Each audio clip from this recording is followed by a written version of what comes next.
What is it that you want to achieve in the next chapter of your life? Have you ever even thought about that question?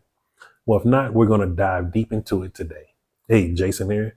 If you're new to the channel, I'm an expat slash nomad. I have been doing this 10 years now. I am on my fourth country, third continent, here in the southern region of Africa in Lusaka, Zambia.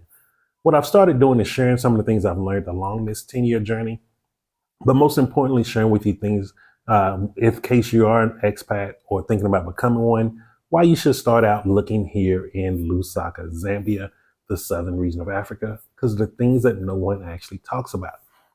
Now, today in this video, we're going to focus on various parts of my three-part methodology or philosophy to life, which is happiness, health, and wealth. And so that's why I asked you in the beginning, what do you want for the next chapter of your life? One of the things that school does not teach us, and this isn't to knock school, but it doesn't teach us, we are in control of our destiny. It's the decisions that we make on a daily basis that dictates how our life become. There isn't no someone was born under a lucky star or, you just got to be born into privilege. That's not true. The truth is you must become the architect of your life. You have to design your life for you. What do you really want? And this is one of the things I've noticed that a lot of people don't really know how to answer this question. They don't know what they really want. Like when it comes to the subject of wealth, if you ask most people, how much money do you want to earn in your life? How much money would make you happy? A lot. Oh, I don't know. You can't go to a bank account and say, hey, I need to withdraw, I don't know, or deposit a lot. You need to actually have a number. You need to know what that number is. What would you do with every single bit of that money? And I didn't start understanding this until maybe, even when I first learned budgeting, I didn't even understand this. I didn't really start understanding this maybe about 6 years ago, because I had already left the US. And a lot of things were going what seemed like luck, but I just didn't understand what I was actually doing while I was doing the process. And it was until I started studying Bob Proctor that I started understanding, like, oh shit, this is what I was doing. And this is what a lot of people before me have done. Like, it's certain things that you do. You start taking control of your life. And really think about it, like, and just focus on those three areas: happiness, health, and wealth. With happiness, like, are you happy in your relationship? Are you happy being single? Are you happy with yourself? Like, that's one of the biggest issues. If you watch a lot of these dating shows now, especially the ones that's on YouTube and things, you'll notice a lot of them are not loving themselves, but they want someone else to fulfill that hole that they're not willing to put into themselves. It's never going to work. And this is something I can tell you firsthand. Like, I didn't truly start loving myself until maybe 2016 or 17. That's when I really truly started loving myself. I started forgiving myself for things. I started forgiving myself for things in the military, going to war. I let a lot of that trauma go. I was like, okay, I can't hold on to this baggage anymore. It's literally weighing me down, and physically my body was breaking down from it. And so I had to let a lot of that stuff go. And that what had got me to such fundamental and tremendous steps when you saw my health goal as where I reached when I was in Colombia, which was actually the smallest I ever was as a human being, as a grown adult. I was even smaller there than I was in the military. I just didn't have as much muscle mass on me. And even now you see, like, I'm slowly starting to get my health back. And what I've been doing is, the past 2 years, releasing the trauma of CC passing away. And even now, I'm still been releasing some of that trauma towards that, but it was the trauma of me feeling like I wasn't good enough to help her. Like, a lot of times when we're going through things or we're hitting these little stuck points, it's usually coming from a place where we're not loving ourselves enough to do something. And that's how you're seeing my health right now. Like, I'm open and honest about this. Like, I can't just be doing all of this philosophical thinking, reading these books and analyzing, and I'm not analyzing my own life. Like, I have to see my shortfalls and my shortcomings so that I can overcome those and become a newer and improved version of myself. And that's what it means to become an architect of your life. You design your life. You find out the areas where you're flawed in, and you start working on those areas.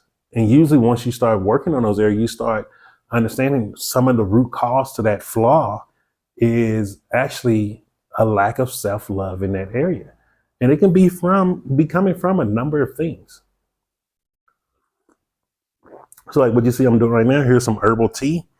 There's some moringa herbal tea along with some other herbs I put in there, which is supposed to be good for blood pressure, to keep your blood pressure down. Like oh shoot, bit my lip. I'm gonna leave this in there. What I'm doing now is I'm really starting to prioritize my health. Like I know where I want to be for the next quarter of my life, as far as this next book that if this is book, this is the next couple of chapters. I know where I want to be. And so now I have to start taking the steps. I'm starting to go for a walk in the daytime. Even if it's just a light stroll around the building, like all of these things are helping me. But guess what? At the same time, when negative things are happening in your life, is to push you to where you want to be. So like right now, what I haven't talked about, and you probably haven't seen unless you've seen me in person lately, my back is jacked up because it's wintertime, but I did somewhere I tweaked the muscle when I was in SA. I don't know how I did that. Probably because it was so cold and I wasn't doing my wet cupping, where they do the cups on your back, which was really good if you're someone like me who can't handle the cold that much. But whatever reason, something happened. I tweaked my back and it's in real bad pain right now. And I'm actually squeezing on the sciatic nerve again, which is really painful if you know what sciatic nerve injury is. But that's not a negative thing. It's something that's it's a sign from the universe physically saying, yo, get your health in order. You say you want to be this person. This is who you need to be. This is how you become this person. This is part of that. And that's what we need to start trying to rewire in our brain, especially as adults. Like a child can do this instantly, but us as adults, we have these like roadblocks in our brain. Like, oh, this is the only thing that can happen. But you have to rewire your brain to start looking at things from a different perspective. And these are all the little ways that you start becoming the architect of your life. One of my favorite books, and I know you probably like Jay, you always talk about you got a favorite book, but The Alchemist by Paulo Coelho. I think I said his name right. My apologies if I butchered it. But that is such a great book, because when you read the book, the main character in the book doesn't just sit at home and say, oh, okay, I want this, it's going to come to me. I want this, it's going to come. He was on a journey.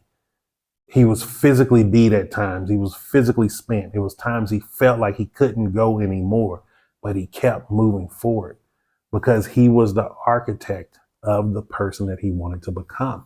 He had to go through those struggles. He had to go through those pains, those heartaches. Even though at the time he didn't want to go through them, it helped him to become a better person. It helped to evolve him to the person that he wanted to be, and actually beyond the person that he could even think about in his mind. And that's how it is for us also. Even now with this little back pain, you know what? I got ice pack on my back right now. I'm drinking my herbs, stretching, going to the chiropractor. I go there once a week. I just found out they had a massage therapist there, so I'm going to be doing massage therapy there without any worries. And then most importantly, I'm going to start back my yoga routine. Like, I need to do these things because these are the things that must be done for me to become that future version of me, that better version of me. And you may be like, Jay, but the version of you isn't that bad right now. But the version of me did include that person when that was in Colombia. That man in Colombia physically was the person that I desired to be. Even to this day, I desire to be there. It is a burning desire. And I just had to work through some of the grief, the pain, the not feeling good enough. And I had to get back to a place of self-love. I had to love myself enough to do these things. And this is the same thing for you also. You're going to have to love yourself enough to do what you need to do to become the person that you want to become. That includes saving money. Let's say if you're a big spender, I'm a spender. Look, man, I love electronics. Right now, I have the money to get a PS5, a Switch, whatever I want to get. I'm not doing it, even though that I want it. I really want it, but it's not the thing that I want. I had to have enough self-love for myself to discipline myself with my spending habits.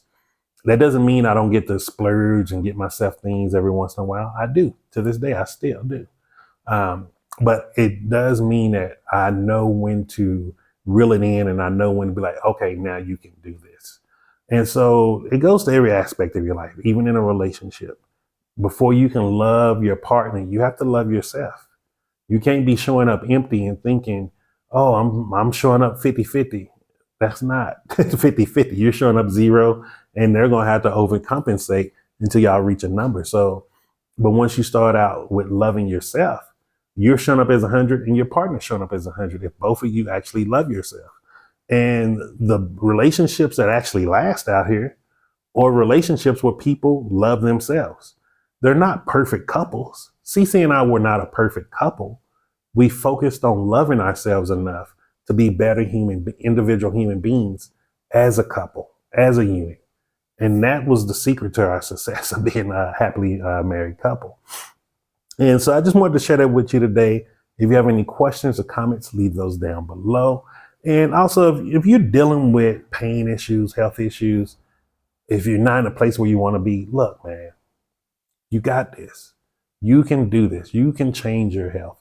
I'm going to really do a better job documenting this time, showing you the things. I'm going to do more shorts about some of the herbs I'm taking, getting my hormones, everything correct, doing my routine. I'm actually starting Sunday. I'm going to be doing a fasting. I will be doing a water fast. However, what I do with water fasting, I do use herbs also. I make herbal teas also. I just think it's safer that way, but that's me personally.